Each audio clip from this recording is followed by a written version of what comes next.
ലോകമെമ്പാടും നിറഞ്ഞു നിൽക്കുന്ന,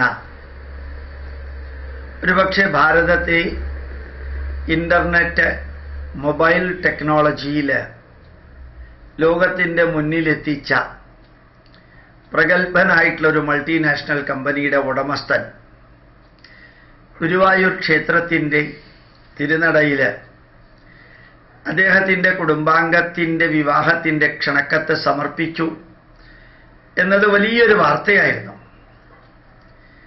ആദ്യം അതിൻ്റെ അർത്ഥം മനസ്സിലായില്ല, പിന്നീട് പെട്ടെന്ന് മനസ്സിലായി.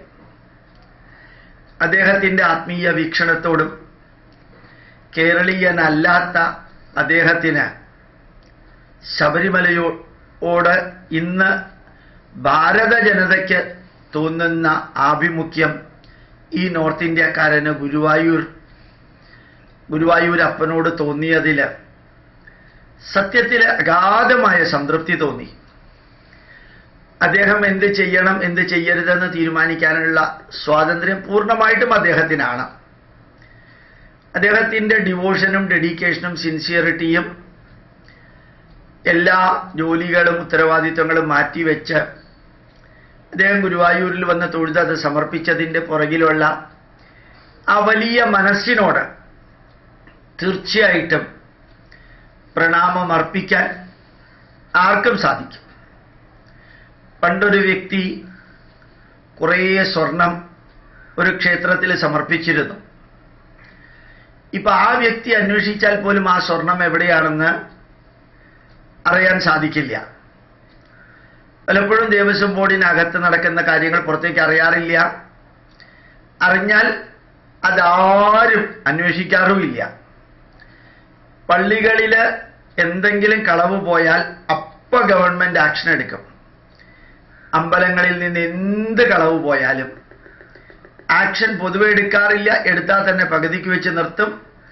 ഇനി കണ്ടുപിടിച്ചാൽ പോലും ആ സാധനങ്ങൾ കോടതിയിലോ പോലീസ് സ്റ്റേഷനിലോ അങ്ങ് സൂക്ഷിച്ച് വെക്കലോ മാത്രമേ ചെയ്യാറുള്ളൂ.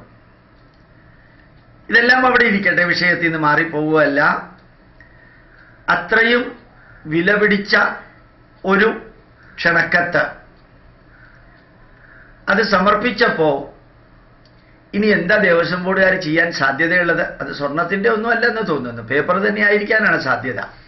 ദേവസ്വം ബോർഡുകാർ എന്തു ചെയ്യും? അതെടുത്ത് ഏതെങ്കിലും മുറിയിൽ കൊണ്ടുപോയിട്ട് വെക്കും. എത്ര കാലം വെക്കും? ആ മകളുടെ കല്യാണം നടക്കുന്നത് വരെ പോലും അതിന് വാലിഡിറ്റി ഇല്ല. അതിനെന്നാ വാലിഡിറ്റി? എത്രയാ വാലിഡിറ്റി? എപ്പോഴാ വാലിഡിറ്റി? അതിനെങ്ങനെയാ വാലിഡിറ്റി വരിക? ഇൻഫർമേഷന്റെ ഒരു കത്താണ്. 50 പൈസയുടെ കാർഡിൽ ഇൻഫർമേഷൻ അയക്കാം, 5 രൂപയുടെ ഇൻലൻഡിൽ അയക്കാം, അല്ലെങ്കിൽ 5 രൂപയുടെ കവറിൽ അയക്കാം, അല്ലെങ്കിൽ 25 രൂപയുടെ കൊറിയറിൽ അയക്കാം. അതിൻ്റെ എല്ലാത്തിൻ്റെയും ഇൻഫർമേഷൻ ഇന്ന ദിവസം ഇന്ന സമയം ഇന്ന സ്ഥലത്ത് വെച്ചിട്ട് എൻ്റെ മകളുടെ വിവാഹം നടക്കുന്നു, നിങ്ങൾ വരണം എന്ന ഇൻഫർമേഷൻ കൊടുക്കാനാണ്. അതിന് ചെലവാക്കിയിരിക്കുന്ന ആരായാലും അതിന് ചെലവാക്കിയിരിക്കുന്ന എമൗണ്ട് നോക്കുക. അത് ഗുരുവായൂരമ്പലത്തിൽ തൊഴാൻ വന്നു എന്നുള്ളത് അദ്ദേഹത്തിൻ്റെ പിൽഗ്രിമേജിൻ്റെ ഭാഗം. ആ ട്രാവലിങ്ങിനെ കുറിച്ച് നമുക്ക് എടുക്കണ്ട തൽക്കാലം ടൈം ബീയിങ്. പക്ഷെ ആ ഇൻവിറ്റേഷന് തീർച്ചയായിട്ടും ഒരു ചോദ്യം വരും, അതിന് തനിക്കെന്താ കുഴപ്പം? താൻ എന്തിനാ ഈ ആവശ്യമില്ലാത്ത കാര്യങ്ങൾ പറയുന്നത്? ഒരിക്കലും ഞാൻ ആവശ്യമില്ലാത്ത കാര്യങ്ങൾ പറയരുത് എന്ന് 100% ആഗ്രഹിക്കുന്ന ആളാണ്. പക്ഷേ തിരുവനന്തപുരത്തെ എൻ്റെ വീട്ടിലേക്ക് വരുന്ന ഇൻവിറ്റേഷൻ കത്തുകൾ പലപ്പോഴും കാണുമ്പോൾ എനിക്ക് വേദന തോന്നാറുണ്ട്. അത് ഒരിക്കലേ തുറക്കാറുള്ളൂ. അതിൻ്റെ പുറത്ത് തന്നെ ഡേറ്റ് ഉണ്ടെങ്കിൽ തുറക്കുകയും വേണ്ട. ആ പുറത്ത് തന്നെ ഡേറ്റും സമയവും, വ്യക്തി, ആൺകുട്ടിയുടെ പേര്, പെൺകുട്ടിയുടെ പേര്, ഡേറ്റ്, അതിൻ്റെ ലഗ്നം, മുഹൂർത്ത ലഗ്നം, പ്ലസ് സ്ഥലം കൂടി ഉണ്ടെങ്കിൽ പിന്നെ അന്വേഷിക്കേ വേണ്ട, തുറക്കുക തന്നെ വേണ്ട. അങ്ങനെ തുറക്കേണ്ട പോലും ആവശ്യമില്ലാത്ത പുറത്ത് ഇൻഫർമേഷൻ ഉണ്ടെങ്കിൽ, പുറത്ത് ഇൻഫർമേഷൻ ഇല്ലെങ്കിൽ ഒന്ന് തുറന്ന് നോക്കേണ്ട, അത് കഴിഞ്ഞിട്ട് വെറുതെ കളയുന്ന, ഈവൻ വിവാഹ ദിവസം വരെ പോലും വാലിഡിറ്റി ഇല്ലാത്ത എൻ്റെ വീട്ടിലേക്ക് വരുന്ന ക്ഷണക്കത്തുകൾ അത് കാണുമ്പോഴത്തേക്കും അതിന് ലക്ഷങ്ങളും പതിനായിരങ്ങളും ഒന്നുമില്ല. എന്നാലും 80, 90, മിനിമം 50-നും 100-നും ഇടയ്ക്കുള്ള ചെലവ് ഓരോന്നിലും ഉണ്ടാവാറുണ്ട്. അങ്ങനെ ഒരു 1000 ഇൻവിറ്റേഷൻ അടിച്ചിട്ടുണ്ടെങ്കിൽ 50 × 1000 50,000. പലപ്പോഴും ഇതിൻ്റെ റിവേഴ്സ് നടക്കാറുണ്ട്.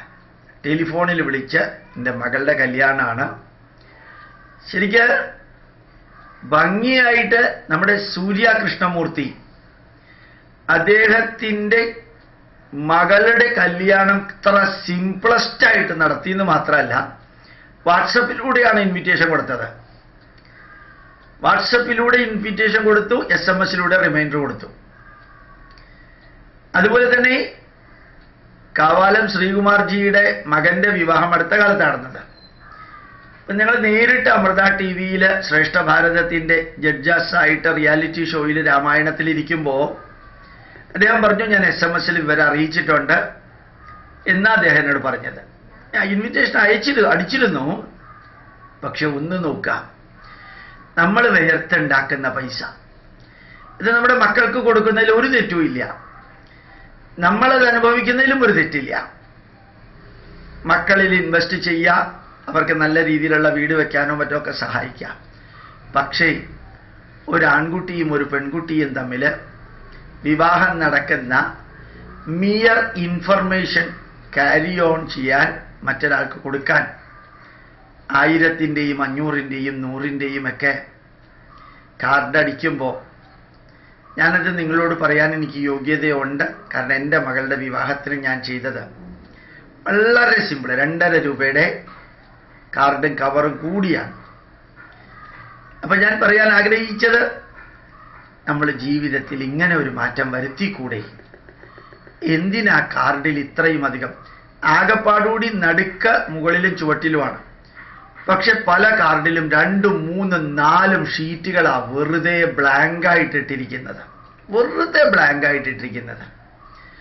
ഇൻഫർമേഷൻ കൊടുക്കാനാണെങ്കിലും ഒരു കവറ്, ഒരു കാർഡ്, അല്ലെങ്കിൽ ഒരു ഷീറ്റ്, അതുപോലെ എല്ലാവരും വളരെയധികം പൈസ ഇതിനു വേണ്ടി ചെലവാക്കുന്നു എന്ന അർത്ഥത്തിലല്ല ഞാൻ പറഞ്ഞത്. ധാരാളം പേര് ഓർഡിനറി ആയിട്ട് ചെയ്യുന്നുണ്ട്.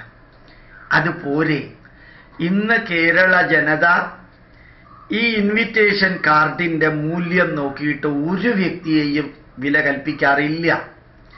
ആ വ്യക്തിയുടെ വ്യക്തിത്വം, മഹത്വം, സമൂഹത്തിന് അദ്ദേഹം കൊടുക്കുന്ന നന്മ നിറഞ്ഞ കാര്യങ്ങൾ, അത് മാത്രം നോക്കിയിട്ടല്ലേ വില വയ്ക്കാറുള്ളൂ. ഈ ഇൻവിറ്റേഷൻ, മകളുടെ മകൻ്റെ ഇൻവിറ്റേഷനിലെ കാർഡിൻ്റെ പ്രൈസ് നോക്കിയിട്ട്, വില നോക്കിയിട്ട് ഏതെങ്കിലും ജനത ഈ വ്യക്തിയെ കൂടുതൽ ഉയർത്തി കാണുകയോ താഴ്ത്തി കാണുകയോ ചെയ്യാറുണ്ടോ? മൾട്ടിനാഷണൽ കമ്പനിയിലെ വ്യക്തി എന്താണ് ചെയ്തത് എന്നുള്ളത് ഞാൻ കോട്ട് ചെയ്യേണ്ട ആവശ്യമില്ല, വിമർശിക്കേണ്ട കാര്യമില്ല. എല്ലാവർക്കും അവരവൻ്റെ കാര്യം. അതിന് ജസ്റ്റിഫിക്കേഷൻ പലരും കൊടുക്കാറുണ്ട്. ഒരു മകളേ ഉള്ളൂ സാറേ, ഒരു വിവാഹമേ ഉള്ളൂ, ഒരു മകളേ ഉള്ളൂ, ഒരു വിവാഹമേ ഉള്ളൂ, ഒരു ജനനമേ ഉള്ളൂ, ഒരു മരണമേ ഉള്ളൂ, മിക്കവാറും ഒരു വീട് വെക്കലേ ഉള്ളൂ, മിക്കവാറും 1, 2 വാഹനങ്ങളെ വാങ്ങിക്കാറുള്ളൂ. അതുകൊണ്ട് ഒന്നേ ഉള്ളൂ എന്നുള്ളത് കൊണ്ട് എല്ലാം കൂടി ചേർത്ത് പലതുള്ളതിൻ്റെ ചെലവ് ഒന്നിൽ തന്നെ തീർക്കണമെന്നൊന്നും ഇല്ലല്ലോ. സാധിക്കട്ടെ. വേദനിക്കുന്നവരും വിശക്കുന്നവരും അനാഥരും വൃദ്ധരും രോഗികളും ഉണ്ട് കേരളത്തിൽ. വേദനിക്കുന്നവരും വിശക്കുന്നവരും അനാഥരും വൃദ്ധരും രോഗികളുമുണ്ട് കേരളത്തിൽ.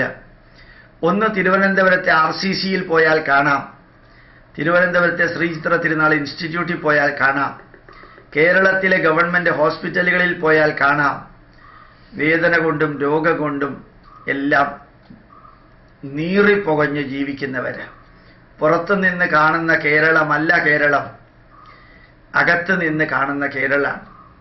പലപ്പോഴും വിചാരിക്കാറുണ്ട്, 15,500 പോലീസുകാർക്ക് വേണ്ടി ചെലവഴിച്ച പൈസ ഉണ്ടായിരുന്നെങ്കിൽ എത്ര വീടുകൾ വയ്ക്കാമായിരുന്നു, എത്ര പേർക്ക് കൂരകൾ ഉണ്ടാക്കാമായിരുന്നു, എത്ര പേരുടെ രോഗം മാറ്റാമായിരുന്നു. ധാർഷ്ട്യത്തിന് വേണ്ടി ചെലവഴിച്ച 15,500 പേരുടെ ആ TA-യും DA-യും 25 ലക്ഷം രൂപയുടെ പ്രസാദവും എല്ലാം കൂടി ചേർത്തത് നവകേരള നിർമ്മിതിക്ക് ഉപയോഗിച്ചിരുന്നെങ്കിൽ അതേപോലെ മറ്റൊരു രീതിയാണ്. വിവാഹം നടത്താനുള്ള ചെലവ്, വിവാഹത്തിന് ക്ഷണിക്കാനുള്ള ചെലവ്, പിന്നെ അതിൻ്റെ തുടർച്ചയായിട്ടുള്ള ചെലവ്. ഒരു മകള് ഒരു മകൻ, അല്ലെങ്കിൽ 2 മകള് 2 മകൻ, അവരൊക്കെ ജീവിതത്തിലേക്ക് കടത്തിവിടുന്നത് വരെ നന്നായിട്ട് ചെയ്യുക. പിന്നെ ലോകത്തിൻ്റെ നന്മയ്ക്ക് കൂടി വേണ്ടിയിട്ട് നമ്മൾ വേർത്തുണ്ടാക്കിയ സമ്പത്തും സമയവും ഊർജവും കൂടി ഉപയോഗിക്കാൻ സാധിക്കട്ടെ എന്ന് പ്രാർത്ഥിക്കുന്നു, ആഗ്രഹിക്കുന്നു. നിർദ്ദേശിക്കുകയല്ല, അഭിപ്രായം പറയുക മാത്രം ചെയ്യുന്നു. പ്രണാമം.